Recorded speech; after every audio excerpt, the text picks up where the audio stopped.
पूज्य गुरुदेव श्री शांति स्वरूप जी महाराज, श्रवण संज्ञा सलाहकार भीष्म पितामह राज ऋषि पूज्य गुरुदेव श्री सुमति प्रकाश जी महाराज।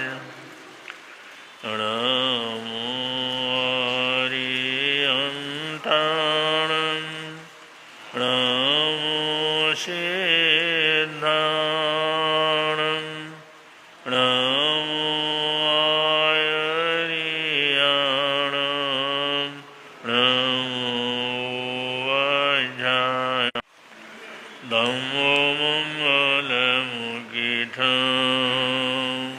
अहिंसा संयमो तवो देवावित्तं नमस्सन्ति यस्य धम्मे संयमो जातुमस्य बुभेषु वामरो अव्ययैरसं प्रणयपुफं किलामि सोऽयपिणेयप्पयं एमये समणमुता जेलोये सन्ति साणुनो विहङ्गमवुफेषु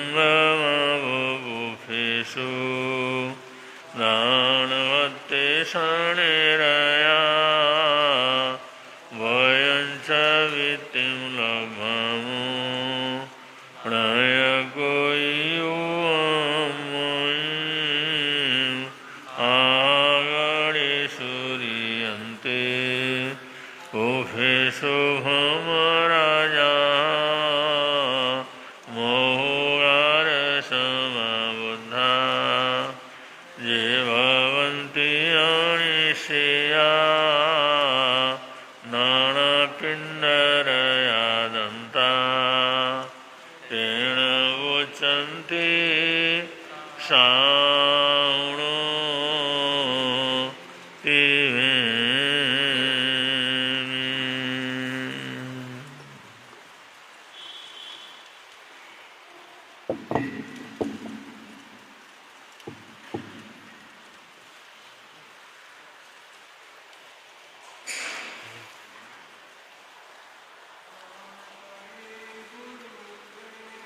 माइक लगा दे तरह ठीक।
बोले शांतिनाथ भगवान की अपने अंतःकरण को पवित्र भावों से भावित करते हुए तमसो माँ ज्योतिर्गमय असतो माँ सत्यगमय मृत्युर्मा अमृतम गमय की शुभ भावना के साथ श्रुत देवी ज्ञान की देवी माँ शारदा का स्मरण करते हैं। प्रेम से बोलेंगे, हे शारदे माँ, हे शारदे माँ, हे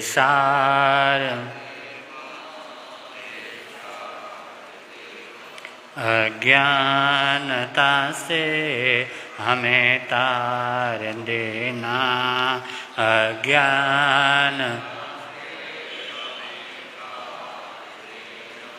ऋषियों ने समझी है, मुनियों ने जानी, ऋषियों ने समझी शास्त्रों की भाषा है, आगम की वाणी, शास्त्रों की भाषा हम भी तो जाने, हम भी तो समझे, हम भी तो जाने,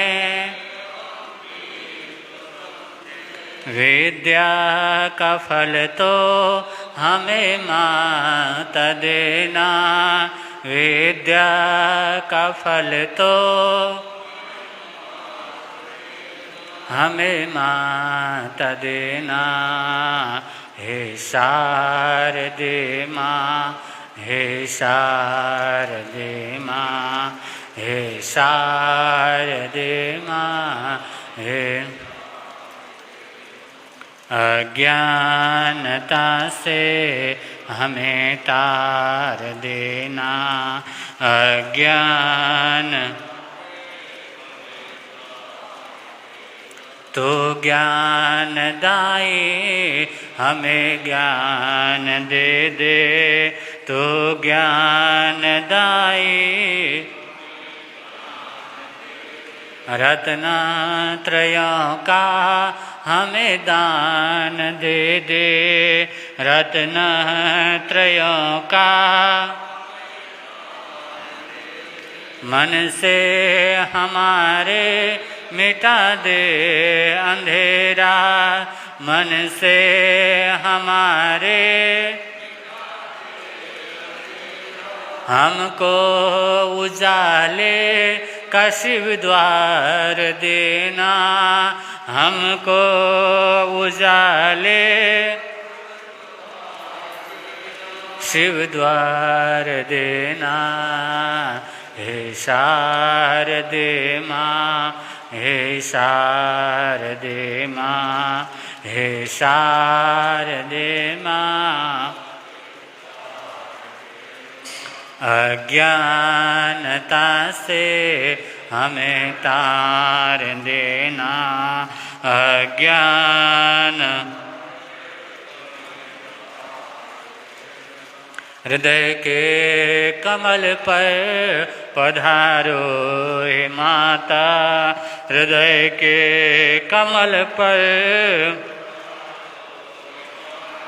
आकंठ मेरे विराजो हे माता, आकंठ मेरे विराजो। नमन हो, नमन हो, नमन हो हमारा, नमन हो, नमन समर्पित है हम सब तू देना सहारा, समर्पित है हम सब तू देना सहारा। हे शारदे माँ, हे शारदे माँ, हे शारदे माँ, अज्ञानता से हमें तार देना, अज्ञान वंदन करूं अरिहंतों को, सिद्धन करूं प्रणाम, आचार्य उपाध्याय का लें सुखकारी नाम। सर्व साधु सरस्वती दया धर्म सुखकार, महावीर भगवान को वंदन बारंबार। नमन करूं गुरुदेव जी, नमन करूं सब संत, नमन करूं शुद्ध धर्म को है उपकार अनंत।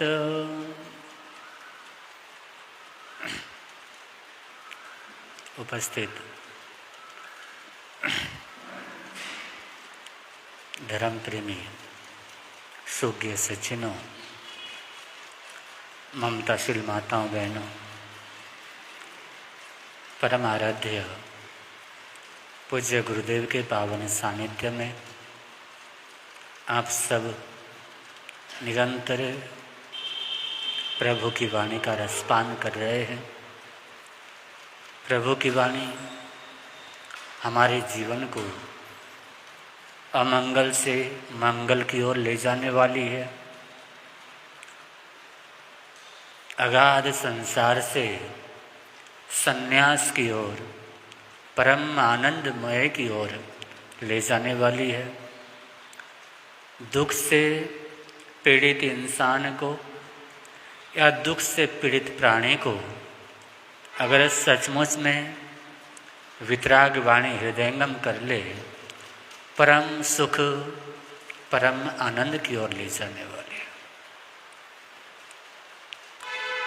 प्रभु ने बहुत सारी प्यारी बातें बताई है और बहुत सारी बातें आपने सुनी भी है। उनमें से एक सुक्ति है, एक संदेश है। प्रभु कहते हैं समत्त दंसी न करई पावक। समत्त दंसी, इसका सबसे पहला अर्थ होता है सम्यक दृष्टि वाला, या फिर दूसरा अर्थ करते हैं शास्त्रकार समत्तो दृष्टि वाला। समत्त दंसी, समत्व के दृष्टिकोण से जीने वाला, यानी संभाव रखने वाला। और ऐसा व्यक्ति जो सम्यक जीवन को जीता है, सम्यकता की ओर चलता है, सम्यक्ता को हृदयंगम करता है, न करे पापम, वो व्यक्ति पाप नहीं करता। यूं कहें, जो व्यक्ति सम्यक्त भी हो जाता है, सम्यक दर्शन को अपने भीतर स्वीकार कर लेता है या समत्व को स्वीकार कर लेता है, वो व्यक्ति पाप, उससे पाप होता नहीं है। पाप करने की जरूरत नहीं पड़ती। मतलब जो सम्यक्त्व में चला जाए, समत्व में चला जाए, कोई उपाय नहीं कि उसके जरिए पाप करवाया जा सके। भले ही उसको इस शब्द से परिचय हो या ना हो, भले ही मेरी परंपरा में हो या किसी और की परंपरा में हो, भले ही मेरी मान्यता में हो या दूसरे की मान्यता में हो, उससे कोई फर्क नहीं पड़ता। सम्यक दृष्टिकोण आ जाए, सही ढंग से जीने की कला आ जाए, देखने का नजरिया सही हो तो उस व्यक्ति से पाप नहीं होगा। बड़ी अद्भुत बात है, बड़े गजब की बात है। इसलिए हमारे यहाँ पर कहावत चलती है, जैसी दृष्टि वैसी सृष्टि। आपने अपने आंखों के ऊपर कौन सा चश्मा चढ़ाया हुआ है, कौन से रंग का पर्दा डला हुआ है, उसी के अनुसार से आपको सारा संसार क्या करता है, दिखता है। अगर आपने सद्भाव का चश्मा लिया,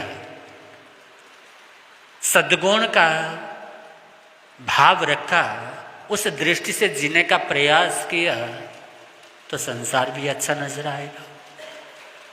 ज्वलंत उदाहरण आपने कई बार सुना भी है, कई बार पढ़ा भी होगा। सुना है ना, दुर्योधन और युधिष्ठिर का। वासुदेव कर्मयोगी भगवान श्री कृष्ण ने दुर्योधन से कहा, क्या जाओ अच्छे व्यक्तियों की सूची बना करके लेकर के आओ। दुर्योधन को भेजा अच्छे व्यक्तियों की सूची बनाने के लिए, और युधिष्ठिर को भेजा किसके लिए, बुरे व्यक्तियों की लिस्ट तैयार करने के लिए। नगरी वही, करोड़ों लोग वहाँ पर रहते हैं, हस्तिनापुर का साम्राज्य है, और वहाँ पर वो गए। 2-4 दिन, जितना भी दिन लगे होंगे, लौट के आए। युधिष्ठिर का कागज भी कोरा है और दुर्योधन का कागज भी कोरा है। मैं पूछा दुर्योधन से कि दुर्योधन, इतनी बड़ी नगरी, इतने लोग, क्या तुम्हें कोई अच्छा व्यक्ति नहीं मिला? महाराज आपके कहने से मैं गया, हे माधव आपकी आज्ञा को सिरोधार्य किया, जगह जगह गया। जिसको कहते थे बहुत अच्छा व्यक्ति है, बड़ा अच्छा है, ऐसे साधु सन्यासियों के पास भी गया। जिसको बहुत बड़ा दानी कहते थे, ऐसे व्यक्तियों के पास भी गया। हर तरह के व्यक्ति के पास में मैं क्या करा, मैं पहुंचा, लेकिन उसके अंदर भी मुझे कोई ना कोई कमी क्या की, नजर आई। जब कोई कमी नजर आई तो उसको मैं अच्छे व्यक्तियों की लिस्ट में कैसे लिख सकता हूँ। मैंने युधिष्ठिर की ओर देखा, युधिष्ठिर आपका कागज कोरा क्यों? मैंने कहा, जब स्वाभाविक सी बात है, जब अच्छे लोग नहीं मिले हैं, अच्छे लोग नहीं मिले हैं, तो बुरे लोगों की क्या है, भरमार है। फिर तो आपका कागज पूरा भरा होना चाहिए, तो आपका कागज को रखे। उनका, हे माधव, हे केशव, आपकी आज्ञा सिरोधार्य किया, मैं गया। जिसको लोग बहुत बुरा व्यक्ति कहते हैं, गलत से गलत व्यक्ति कहते हैं, जिसके अंदर कहते हैं बहुत सारे कुव्यसन भरे हुए हैं, ऐसे व्यक्ति, जिसकी बहुत बदनामी है, जिसको लोग अच्छा नहीं मानते हैं, ऐसे ऐसे व्यक्तियों के पास में गया। बुरे कर्मों में लिप्त रहने वाले, जिसको संसार बुरा कर्म कहते हैं, ऐसे व्यक्ति के पास भी क्या किया, मैं गया। लेकिन गया तो वहाँ पर उसमें भी मुझे कोई ना कोई खूबी क्या की, कोई ना कोई सद्गुण दिखाई दिया। अब कोई व्यक्ति, किसी के अंदर अगर एक भी सद्गुण मौजूद है, एक भी सद्गुण से भरा हुआ है, तो उसको मैं बुरे व्यक्तियों में कैसे लिख सकता हूँ?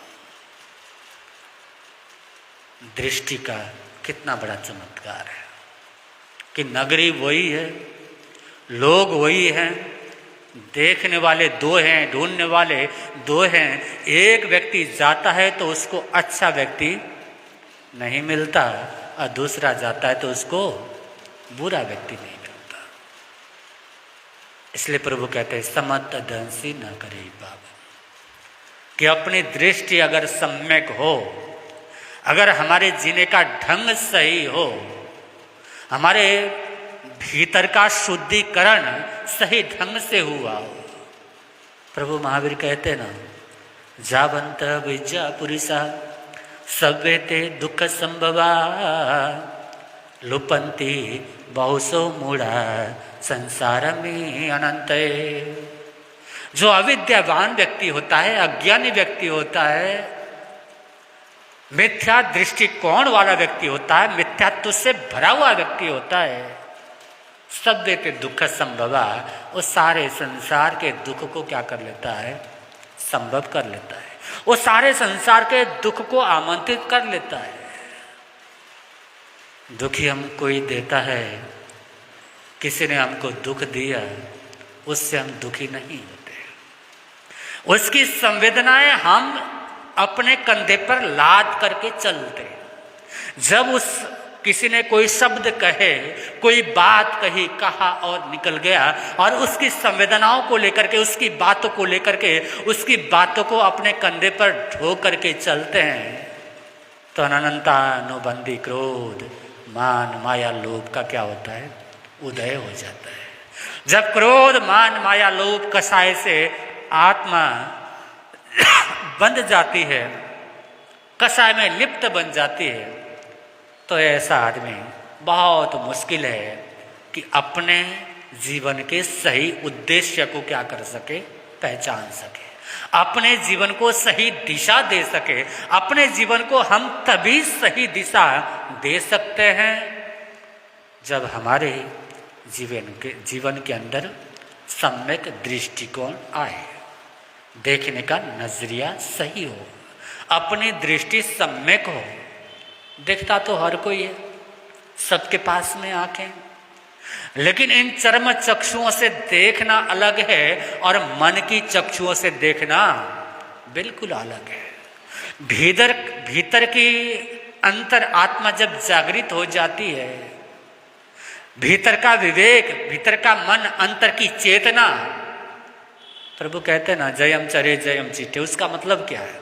आप सबने सुना है, जानते हैं कि जयम चरे जयम चिट्ठे, जय मासे जयम से जयम भुजंतो भासंतो पावकमम न बंधई। जो व्यक्ति यतना से चलता है, यतना से चलता है मतलब भीतर से चलता है, चल रहा है तो उसको पता है कि मेरे कदम कैसे पड़ रहे हैं। एक एक बात वो होश के साथ में कर रहा है, बेहोशी के साथ में नहीं कर रहा है। अधिकांश हम चलते हैं तो बेहोशी में चलते हैं, अधिकांश हम खाते हैं तो बेहोशी में खाते हैं।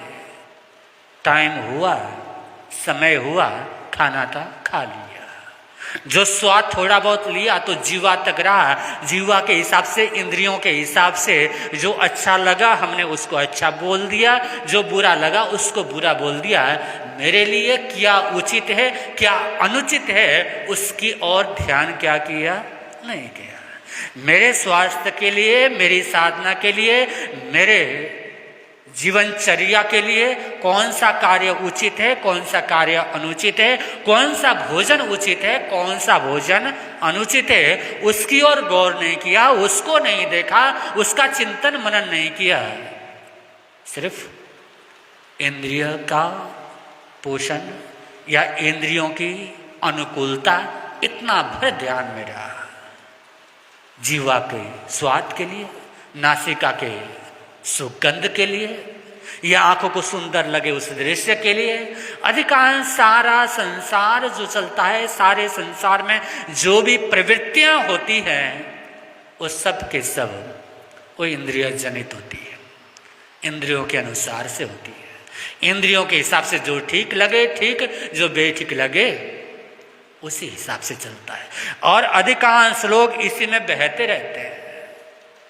लेकिन प्रभु कहते हैं यही कर्म करते हुए, यही खाते हुए, यही बोलते हुए, यही सोते हुए, यही चलते हुए, यही कर्म जो रोज आप और हम सभी करते हैं, उनको करते हुए एक व्यक्ति होता है वो कर्मों का बंधन नहीं करता, वही दूसरा व्यक्ति होता है वो भयंकर पाप कर्मों का।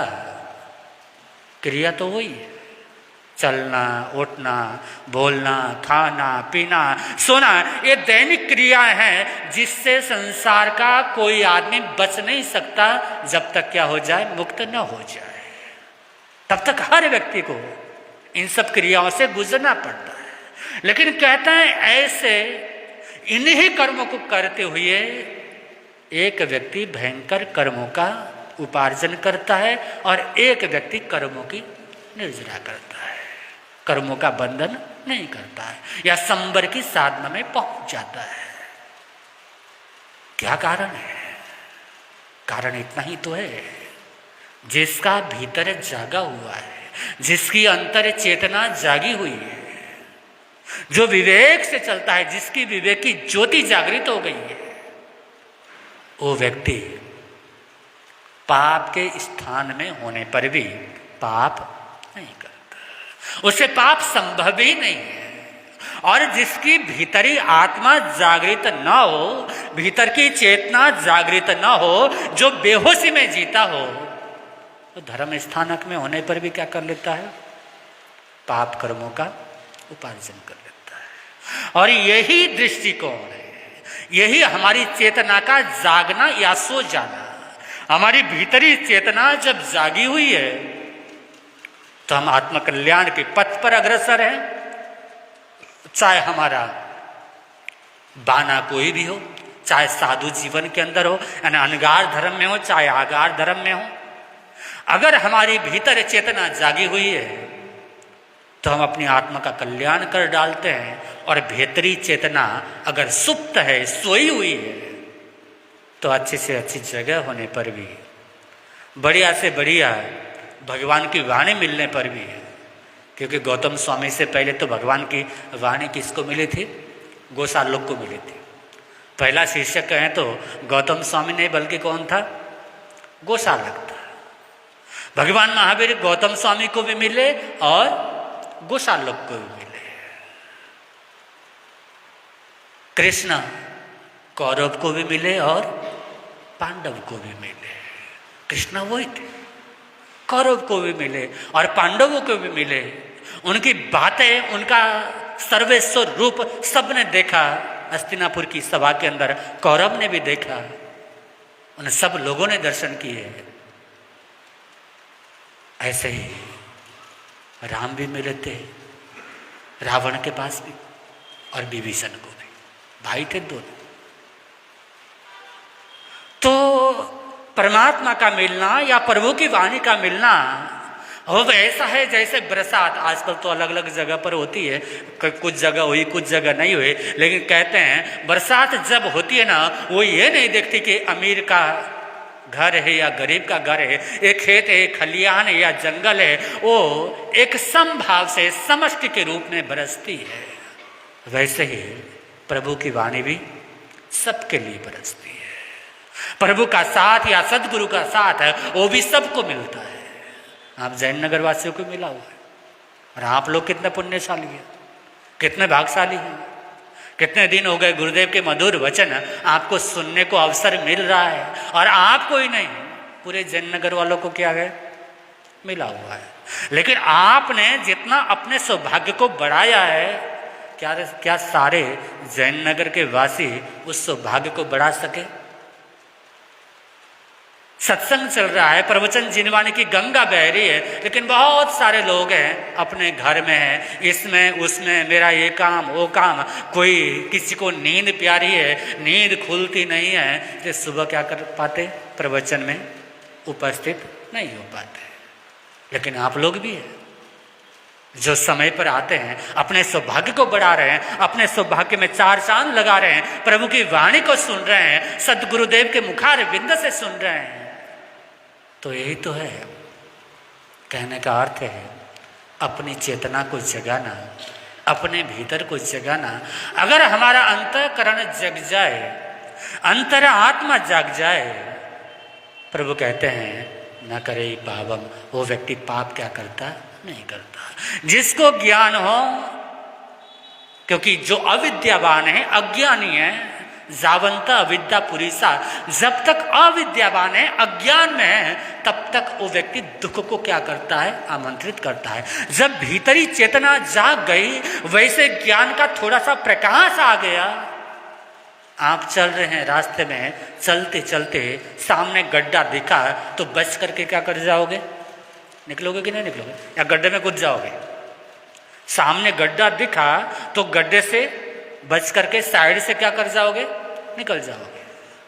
लेकिन किसी को आंखें नहीं है या अंधा है तो संभव है गड्ढे में क्या कर जाए, गिर जाए। तो कहने का अर्थ यही है कि अपने भीतर के चक्षु को जगाना। जब हमारे भीतर के चक्षु जाग जाते हैं, हमारी आत्मा जाग जाती है, हमारा अंतःकरण अंतर चेतना जाग जाती है, तो वैसा व्यक्ति चाह कर भी पाप कर्म नहीं कर पाता, गलत कर्म कर नहीं पाता, उससे संभव ही नहीं है। इसलिए प्रभु कहते हैं समत दंसी न करे पाप, कि सम्यक दर्शन जिसके जीवन में आ जाए वो व्यक्ति पाप नहीं कर सकता। समय हो रहा है, इस संबंध में और बातें यथा समय रखने का प्रयास करूंगा। अपने वक्तव्य को विराम देता हूँ। बोले भगवान महावीर।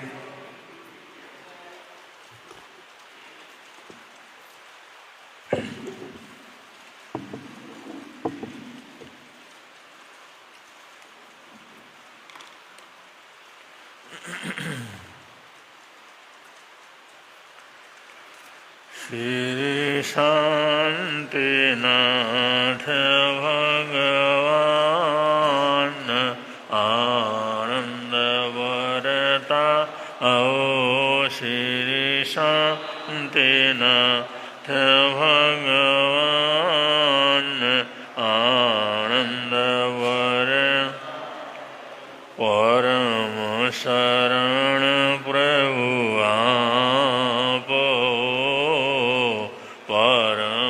शरण प्रभु आप श्री अचिरानंद महान आनंद वरता आओ श्री अचिरानंद महान आनंद वरता श्री शांतिनाथ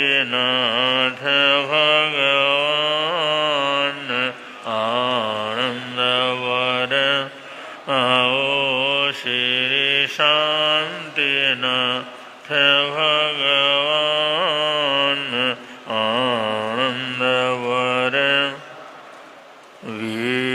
विघ्नहरण प्रभु आप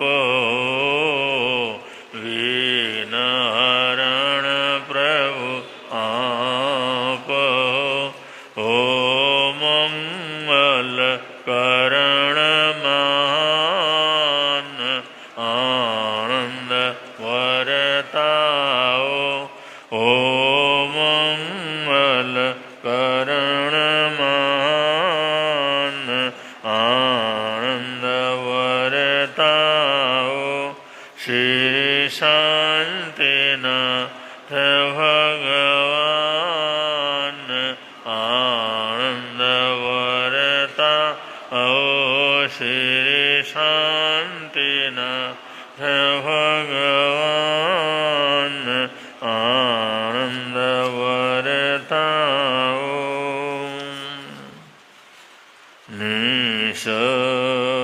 निसगरुई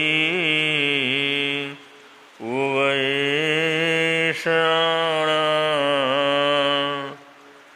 सूयं वियं सम्यग दर्शनं च अविगम विद्धार किर्यातिरेकं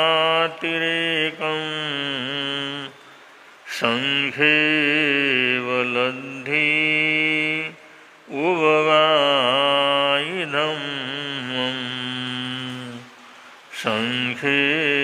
संखेवलद्धि उवगायिधं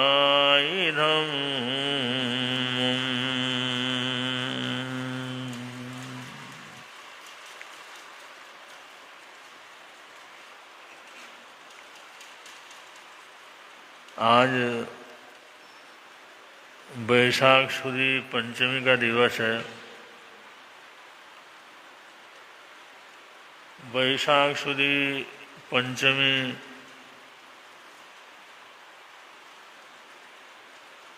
हमारे लिए विशेष रूप से पर्व दिन तब से हुआ जब आराध्य गुरुदेव उत्तर भारतीय प्रवर्तक अनंत उपकारी श्री शांति स्वरूप जी महाराज साहब ने अपने जीवन की यात्रा परिपूर्ण की। यही पंचमी थी। 1985 में 25 तारीख को ये पंचमी पड़ी थी। 25 अप्रैल को, और 25 अप्रैल के दिन आराध्य गुरुदेव ने इस जीवन का अंतिम श्वास ग्रहण किया था।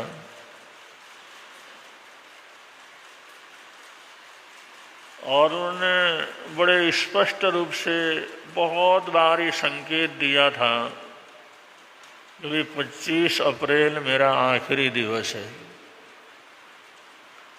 लेकिन जहाँ पर अत्यंत मोह होता है, अत्यंत भक्ति होती है, अत्यंत अपनापन होता है, स्पष्ट रूप से कहने के बावजूद भी यथार्थ को समझना बड़ा मुश्किल का काम होता है। महासती कौशल्या जी महाराज साहब काफी समय से जैन नगर में रुके हुए थे। उस समय उनकी 50वीं दीक्षा जयंती बड़े भव्य रूप से यहाँ पर मनाई गई थी। उससे पहले ही दिल्ली से महासती जी महाराज साहब का आना हुआ। 100-150 साधु साध्वियों का यहाँ पर समागम रहा।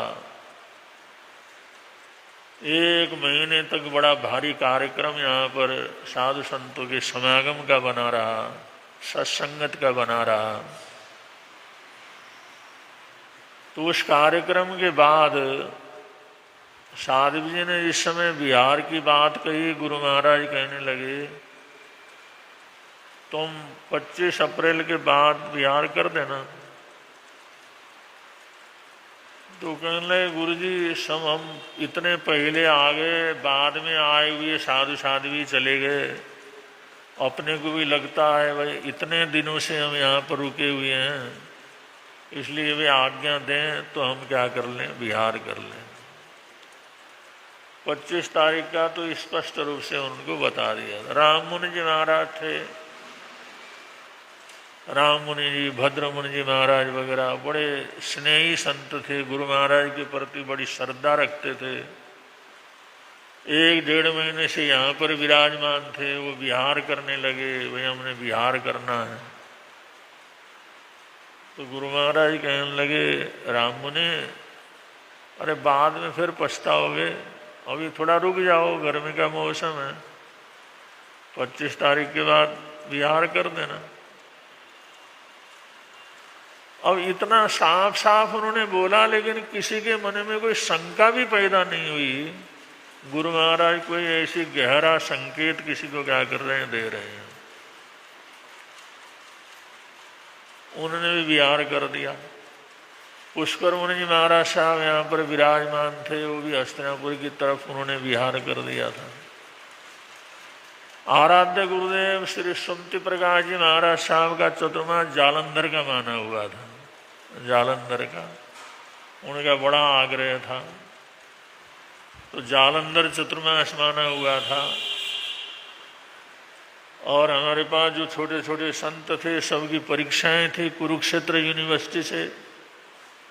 उनका पानीपत के अंदर सेंटर पड़ा हुआ था। गुरुजी कहने लगे गुरु महाराज जाना जालंधर है, बड़ा लंबा रास्ता है, वैसे भी बहुत देर हो गई है, इसलिए अब ऐसी कृपा करो, ऐसा मुहूर्त निकाल दो जिससे हम संतों का परीक्षा करवा करके सीधे जालंधर के लिए पहुँचें और वहाँ पर चतुर्मास कर लें। गुरु महाराज कहने लगे सुमत बिहार तो करना ही है, चतुर्मास माना हुआ, रुके हुए तो नहीं, लेकिन 25 अप्रैल के बाद कर लेना। उन्होंने कहा काफ़ी लेट हो जाएगा। उन्होंने कहा 25 अप्रैल तक रुको, कोई बात नहीं। अब इतने साफ साफ शब्दों ने सबको क्या किया था, बतलाया था, लेकिन किसी के मन में ऐसा नहीं हुआ ये गुरु महाराज 25 अप्रैल की बात क्यों करते हैं।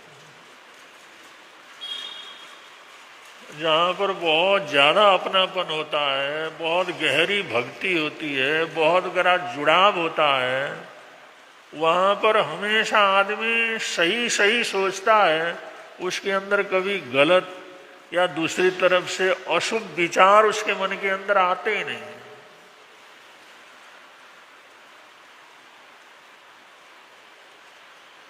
तो कई दफ़ा ऐसा बतलाया उन्होंने, कई दफ़ा सूचना वगैरह दी, लेकिन किसी के समझ में कुछ नहीं आया।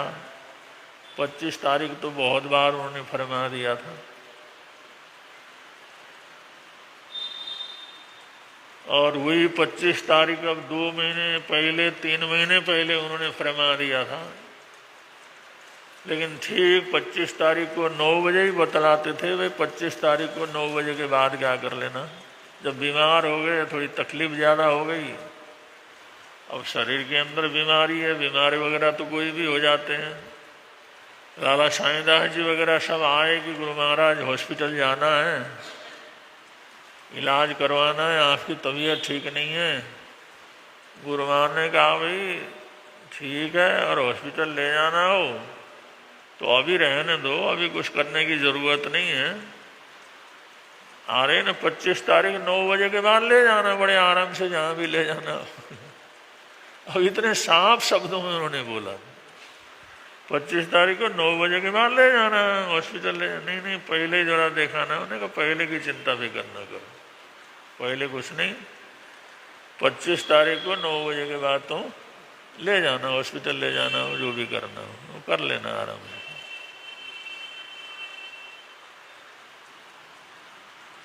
तो हम तो बिहार कर गए थे, यहाँ से छोटे संतों को लेकर के पानीपत में परीक्षाएं करवानी थी। गुरु महाराज एक दिन वैसे नाश्ते के बाद बैठे हुए थे, थोड़ी चिंता में। मैंने पूछा गुरु महाराज क्या बात है, आज आप थोड़ी चिंता में हैं। उन्होंने कहा विशाल ये सोच रहा हूँ, ये छोटे संतों के पेपर हैं पानीपत में हैं, उनके साथ किसको भेजूं, तो ये सोच रहा हूँ इनको परीक्षा दिलवाने के लिए किसको भेजूं। तो मैंने कहा गुरु महाराज आप आदेश दे दो, हम चले जाएंगे। मैं परीक्षा तो जाएगा, हाँ क्यों नहीं, जाके परीक्षा दिलवा करके फटाफट आ जाऊंगा आपके पास। उन्होंने कहा आ जाएगा फटाफट, 25 तक आ जाएगा। उन्होंने कहा आ जाऊंगा फटाफट, पेपर क्या है 25 तारीख को, तो हफ्ता दिन पहले ही हो जाएंगे वो, फटाफट वहाँ से पानीपत से आने में क्या टाइम लगेगा, आ जाऊंगा मैं। उन्होंने कहा अच्छा चाहिए, कोई बात नहीं, फिर तैयारी कर लो, कल सुबह सुबह बिहार क्या कर देना। अब ये हमारे मन के अंदर भी कभी ये नहीं आए 25 तारीख का क्या मामला है। हम सोच ही नहीं सकते थे ना कोई। अब ठीक है, बीमारी है, तकलीफ है, बीमार तो होते रहते हैं, ऐसी कोई बात नहीं है, लेकिन 25 तारीख को ऐसा होगा एकदम जो है वो शरीर को ही छोड़ देंगे, वो आखिरी उनके जीवन का समय होगा, ऐसा कल्पना भी। जब हमने कहा मैं जा करके आ जाता हूँ, कोई बात। आशीष उन्हें जाना नहीं चाहते थे, उन्होंने कहा भाई मैं बड़ा बन करके विचरण नहीं किया, मैं छोटे संतों को लेकर के कैसे जाऊँ। तो मैंने कहा मैं हो करके आ जाऊँ। और गुरु महाराज जी के लिए मेरे मन के अंदर ये था, सुमति प्रकाश जी महाराज साहब के लिए, भाई गुरु जी की बीमार है। मैंने उनको कहा था जब तक गुरु जी बीमार हैं तब तक हमने यहाँ से बिहार करना नहीं है, और आपने यहीं रुकना है, और थोड़ा लाभ स्वास्थ्य लाभ हो जाए तो बिहार करेंगे, वरना बिहार करना नहीं है। तो कोई दूसरा नहीं था। गुरु जी ने कहा भाई तू जाएगा, हाँ मैं हो के आ जाऊँ। हम यहाँ से बिहार कर गए। 24 तारीख को गुरु महाराज की तकलीफ ज़्यादा ही बड़ी हुई थी, वो नीचे लेट जाते थे कई दफ़ा। शाम के समय उन्होंने सुमति प्रकाश जी महाराज को बतलाया, सुमत ये सारे कपड़े आसन तो क्या कर दे, बदल दे, नए आसन बिछा दे। ये 24 तारीख को है। 24 तारीख को नया आसन वगैरह सब बिछवाया, और नया आसन बिछवा करके नए आसन में वो बैठ करके जाप पाठ वगैरह करने लगे। गुरु जी ने कहा भाई कुछ दवाई वगैरह लेना है, आपकी तबीयत ठीक नहीं है, 4 बज गए हैं, कोई दवाई आप क्या कर लो, ले लो। उन्होंने कहा नहीं सुमत, मैंने दवाई नहीं लेना। उन्होंने कहा दवाई तो लेनी पड़ेगी। उन्होंने कहा पानी पुनी तो ले लो, गर्मी का मौसम है। उन्होंने कहा मेरा चरम पचखान हो गया है, इसलिए मैंने कुछ नहीं लेना। चरम पचखान का मतलब होता है आखिरी पचखान। और इतने जल्दी चरम पचखान थोड़ी होता है, वो तो 4 बजे हैं, 4 बजे चरम पचखान थोड़ी होता है। उन्होंने कहा मैंने कर लिया, चरम पचखान मैंने कर लिया है, और मैंने कुछ नहीं लेना। नहीं नहीं ऐसा नहीं करना, गर्मी का मौसम है और कुछ न कुछ तो लेना पड़ेगा। चलो दवाई नहीं लेना हो तो थोड़ा पानी वगैरह लेना। 2-3 बार उन्होंने कहा, लेकिन चरम पचखान उन्होंने कई बार कहा मैंने चरम पचखान का ले लिया है। अब गुरु महाराज स्पष्ट रूप से वो संथारे की बात गुरु जी के सामने बोल नहीं सकते थे, क्योंकि वो जानते थे ये उस चीज को बर्दाश्त नहीं कर सकता। उनको ये था सुमत मेरे प्रति इतना जो है भाव रखता है कि अगर मैंने सांप बोल दिया तो ये आदमी उस चीज को सहन नहीं कर सकता, बर्दाश्त नहीं कर सकता। क्योंकि बहुत बार पहले भी कुछ उनको परेशानी हो गई थी ऐसी तकलीफ, तो स्पष्ट रूप से कह नहीं सकते थे संथारी की बात। लेकिन 4 बजे उन्होंने साफ साफ कह दिया था मैंने चरम पचखान कर लिया। और लाला हरिवंशराज जी शाम को आकर के यहीं पर इसी कमरे के अंदर, क्योंकि तकलीफ थी इसलिए बंद रखते थे, वे आए गए, दूर से दर्शन कर लिए। हरिवंशलाल जी आकर के अंदर ही बैठ गए, वो अपना सामायिक लेकर के बैठे हुए थे। फिर गुरु जी पानी लेकर के आए। गुरु महाराज थोड़ा सा पानी तो ले लो, गर्मी का मौसम बहुत है, थोड़ा पानी ले लो, सारी रात भी निकालना है। उन्होंने कहा सुमत मैंने बतला दिया ना, मेरा चरम पचखान हो चुका है, मैंने कुछ नहीं लेना, तो मैंने नहीं लेना अभी। तो हरिवंशलाल जी कहने लगे गुरु जी, गुरु महाराज ने संथारा ले लिया है, वो चरम पचखान। वो गुरु जी तो हरिवंशलाल जी के ऊपर ही चढ़ गए। अरे ऐसी बात बोलता, ऐसी बात बोलता। अब वो इतना था, अब ऐसा तो कल्पना भी नहीं कर सकते थे। उन्होंने कहा ये क्या मतलब होता, गुरु महाराज चरम पचखान बोल रहे हैं, तेरे को संथारा सुनाई दे रहा। अब वो भी जानते थे भाई इनका स्वभाव ऐसे ही है। हरिवंशलाल जी ने साफ कह दिया, गुरु महाराज ने ले लिया है, संथारा ले लिया उन्होंने।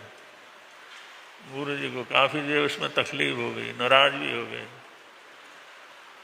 तो गुरु महाराज को ये समय का पूरा पता था, भान था, उसी तरह से अपने जीवन को उन्होंने एडजस्टमेंट किया था। और फिर समाज के ऊपर था भाई इलाज करवाना, तकलीफ है, परेशानी ये है। अब कोई ऐसा सोच भी नहीं सकता था, विचार भी नहीं कर सकते थे। तो सुबह सुबह बहुत ही प्रयत्न किया भाई किसी तरह से हॉस्पिटल ले जाना है। तो गुरु महाराज ने साफ कह दिया था साईंदास ऐसा जोर मत लगाओ, जिद मत करो, 9 बजे के बाद तुम ले जाना, 9 बजे के बाद ले जाना। उन्होंने कहा 9 बजे किसने देखा क्या करना। तो गुरु महाराज को सब पता था, लेकिन कभी कभी अब साथी समझने वाले न हो तो दूसरी भाषा में ही क्या करना पड़ता है, बोलना पड़ता है। अब इतने बार 25 तारीख का नाम लेने के बाद चरम पचखान मैंने कर लिया, इतना करने के बाद भी अगर हम लोग नहीं समझें तो ये हमारी नासमझी क्या करती है। तो उन्होंने तो पंडित मरण किया, और जिस समय बरादरी वाले नहीं माने तो उन्होंने अपना शरीर छोड़ दिया था, पूरा पचखान लेकर के पूरी तरह से लेट गए थे। हिलना डुलना सब कुछ उन्होंने क्या कर दिया था, बंद कर दिया था। तो ये आज का दिवस एक तो जैन नगर के लिए भी बड़ी तकलीफ का दिन था वो, क्योंकि 4-5 दिन तो जैन नगर में किसी भी घर के अंदर चूल्हा नहीं जला था, ऐसी हालात थी। ऐसा लगता था पता नहीं क्या हुआ, सब कुछ हमारा घर का उजड़ गया, हर घर के अंदर मातम। और 2 दिन के अंदर हम लोग पानीपत से यहाँ पर आए थे, जो वातावरण को देखा, आज भी हम याद करते हैं उस वातावरण को तो शिहर उठता है। सारा दिन सारी रात 1 मिनट खाली नहीं होता था यहाँ पर आने जाने वाले। वरना हमने बहुत संतों का स्वर्गवास वगैरह देखा, चलो भाई स्वर्गवास हुआ, उस समय आए, फिर बंद करके रख दिया, कल निकालना है तो फिर कोई आने जाने वाला। सारी रात जो है जाप चलता था, सारी रात आना जाना रहता था, सारी रात जो है दर्शनार्थी 4-5 दिन तक लगातार यहाँ पर रहे। उनके प्रति बड़ी अटूट श्रद्धा सद्भावना थी। और जैन नगर के लिए तो ये सबसे तकलीफ का जो दिन था, क्योंकि जो पहले बड़े महाराज का हुआ गुरु महाराज संभालने वाले थे, फूलचंद जी महाराज साहब का हुआ तो भी गुरु महाराज का सहारा था, खूबचंद जी महाराज साहब का देवलोक हुआ वो बड़े बुजुर्ग थे, सबको पता था ये समय है। निहाल चंद जी महाराज साहब का 61 में देवलोक हो गया था, उसके बाद सभी पूरा परिवार यहाँ पर था ही। लेकिन सबका आधार श्री शांति स्वरूप जी महाराज साहब, उनके प्रति सबकी ऐसी थी भी ये हैं तो हमारे को कोई चिंता फिक्र की बात नहीं। क्योंकि किसी के घर के अंदर कुछ भी होना हो तो पहले ही उनको बुला के कह देते थे भाई तुम उस दिन जो है जाप पाठ वगैरह क्या करना कर लेना, उस दिन बाहर नहीं जाना, या बच्चों को बाहर भेजना नहीं, या उसके अंदर काम कारोबार वगैरह लेन देन का काम नहीं करना। ऐसा कोई ना कोई सुझाव किसी भी परिवार को तो कोई ना कोई सुझाव वो क्या कर देते थे, दे देते, संभालते थे। हर घर का हर परिवार की चिंता उनके दिल के अंदर थी। और कहीं भी उनको लगता था इस परिवार में कुछ परेशानी होने वाली है तो हफ्ता 10 दिन पहले ही बुला करके उनको बतला देते थे तुमने क्या करना है, और लोग वैसा कर लेते थे, वो विघ्न बाधा क्या हो जाती थी, दूर हो जाते थे। अब ऐसे बहुत सी घटनाएं हैं, वो तो गुरु महाराज का चरित्र है, उसके अंदर उन परिवार वालों ने जो लिखे हुए लेख हैं जिसके अंदर हमारे को भी बड़ा आश्चर्य होता है, ऐसी बात भी हो सकती है, इतना चमत्कार भी हो सकता है, ऐसी ऐसी बात पहले बोली जा सकती है। लेकिन गुरु महाराज के जीवन के अंदर तो ये हमने बहुत देखा। तो हर परिवार के मन में उनके प्रति जो श्रद्धा थी, सद्भावना थी, समर्पण भाव था, उनके होते हुए ऐसा था किसी को कोई चिंता फिक्र नहीं थी। और मेरठ दंगों का जो है शहर माना जाता था कि हर साल दंगे क्या करते थे, होते थे। और कभी कभी तो 5-5 दिन 15-15 दिन तक दंगे क्या करते थे, 1-1 महीने तक कर्फ्यू रहता था यहाँ पर। एक दंगों के शहर के रूप में माना जाता था मेरठ। लेकिन मेरठ के अंदर 15-15 दिन तक का कर्फ्यू भी लगा, महीने भर के कर्फ्यू भी लगे, 5-7 दिन के कर्फ्यू भी लगे, लेकिन जैन नगर में कभी कर्फ्यू क्या किया नहीं लगा। ऐसा कभी भी ऐसी बड़ी तकलीफ की बात होती थी तो ये जैन नगर के 4 घरों में, इधर के 2 घर और इधर के 2 घर और थानक में वो जाप रखवा देते थे भाई। 5 जगह पर वो जाप रखवा देते थे, वो जाप चलता रहता था। और सारे शहर के अंदर कर्फ्यू था, कोई जा नहीं सकता था। और जैन नगर में खेल कूद, आना जाना, घूमना फिरना, कभी कर्फ्यू का जरा सा भी कभी इतने दिनों में, इतने सालों में इतने कड़क कर्फ्यू लगे, लेकिन जैन नगर में आज तक कभी कर्फ्यू क्या किया नहीं लगा। ये आराध्य गुरुदेव की बड़ी कृपा थी, वो बड़ी सुरक्षा प्रदान करते थे। उनका जीवन बहुत ही ऐसा परोपकार से भरा हुआ जीवन था, ऐसी महान आत्मा का, ऐसे आधार पुरुष का, ऐसे माँ बाप का जाना, वो सबके लिए माई बाप के रूप में थे। तो ये दिन 1985 में तो सबसे तकलीफ का दिन था, लेकिन उसके बाद हम स्मृति दिवस के रूप में इसको क्या कर लेते हैं, मना लेते हैं, जाप पाठ वगैरह कर लेते हैं। उनकी समाधि के अंदर भी वो जाप, तीनों जाप जो है चलते हैं। तो आज भी वहाँ पर तीनों जाप शांति स्मारक के अंदर चालू हैं। उपसर्गर का जाप चालू है, लोगस्य का जाप चालू है, नमकार मंत्र का जाप चालू है, गुरु महाराज ने जाप के माध्यम से पता नहीं कितने बार नगर की, अगर नगर निवासी 8 लोगों की सुरक्षा की हुई है, इसलिए उस जाप में जरूर सब लोगों ने क्या करना है, सम्मिलित होना है और लोगों को भी याद दिलवाते रहना है। 24 घंटे का जाप है और जो वो बहुत अच्छी तरह से सुबह हमारे जो भी नमकार मंत्र को प्रारंभ करवाने वाले सदस्य हैं, करीबन सब उन्होंने जाकर के प्रारंभ करवाया। तो जाप वहाँ पर चल रहा है, तहरील से सब लोगों ने जाप में क्या करना है, भाग लेना है और उन महापुरुषों की पुण्य स्मृति में उनके चरणों में श्रद्धा के सुमन अर्पित करने हैं।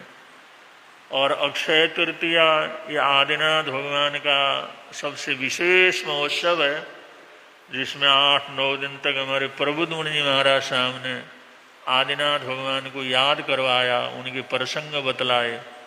आदिनाथ भगवान तो आदिनाथ भगवान है, पूरी दुनिया को जोड़ने के लिए उससे बड़ी कोई दूसरी कड़ी क्या है, नहीं है। क्योंकि भगवान आदिनाथ के 100 तो उनके पुत्र थे और 2 पुत्रियां थीं। और जिस समय उन्होंने सबसे पहले राजा बने और सबसे पहले कर्म भूमि को प्रारंभ किया, तब उन्होंने 100 पुत्रों को अलग अलग इलाके के अंदर भेजा, तुम जा करके वहाँ पर उनको जितने भी असी मसी कृषि या कलाएं हैं, पुरुषों की कलाएं, स्त्रियों की कलाएं, उनकी आवश्यक चीज वो सब उनको सिखा करके क्या करो आओ।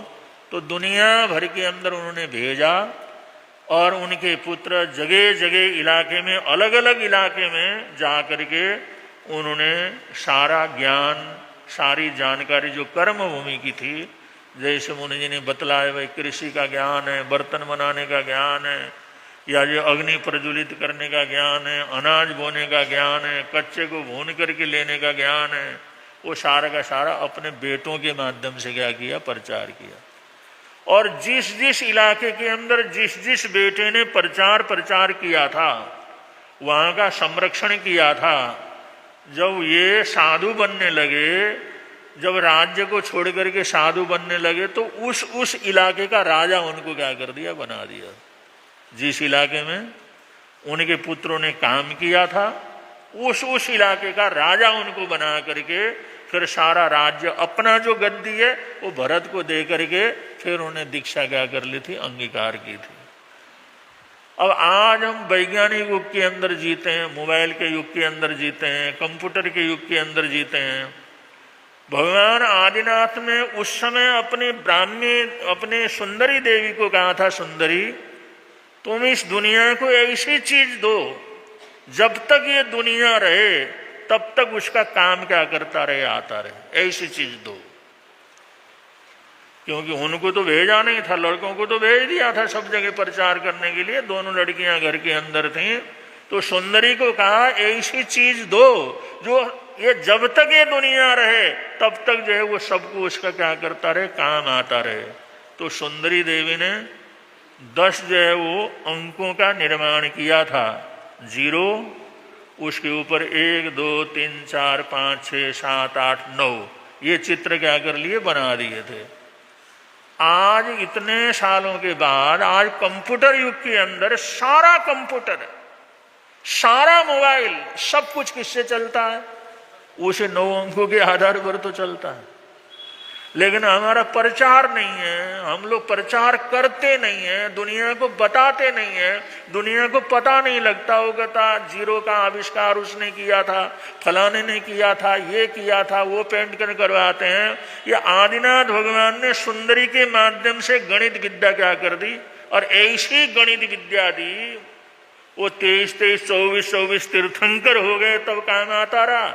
उसके बाद अब जो कंप्यूटर युग आया, ये वैज्ञानिक युग आया, इसमें भी सारी दुनिया का हिसाब किताब, सब कुछ संपर्क किससे चल रहा है, उन 9 अंकों से, 10 अंकों से क्या कर रहा है, चल रहा है। तो उनके उपकार का बदला हम कैसे चुकला सकते हैं, सारी दुनिया भी कहाँ चुका सकती है। इसलिए वो अनंत उपकारी थे, उन्होंने सारी दुनिया का हित किया। आज का विज्ञान भी उनके आधार पर ही क्या कर रहा है। तो ऐसे आदिनाथ भगवान का जीवन बड़ा अद्भुत रहा है, महान रहा है। इसलिए सुबह उठ करके उनका स्मरण करना हम सबका अपना कर्तव्य होता है। आप लोग करते ही हैं। सुखी रहें, आनंद में रहें, महापुरुषों को याद करें, अपनी पुण्यवानी को बढ़ाएं। इन्हीं मंगल कामनाओं के साथ बड़े प्रेम के साथ आप लोग बोलेंगे, मिलता है आनंद प्रभु की वाणी से, मिलता है आनंद प्रभु। धर्म लगता प्यारा प्यारा, धर्म लगता पापों की वह बहती धारा, पापों की वह बहती हो जाती है बंद प्रभु की वाणी से, हो जाती है बंद प्रभु की वाणी से। मिलता है आनंद प्रभु की वाणी से, मिलता है आनंद प्रभु। आप लोग प्रवचन में आते हैं, सुनते हैं,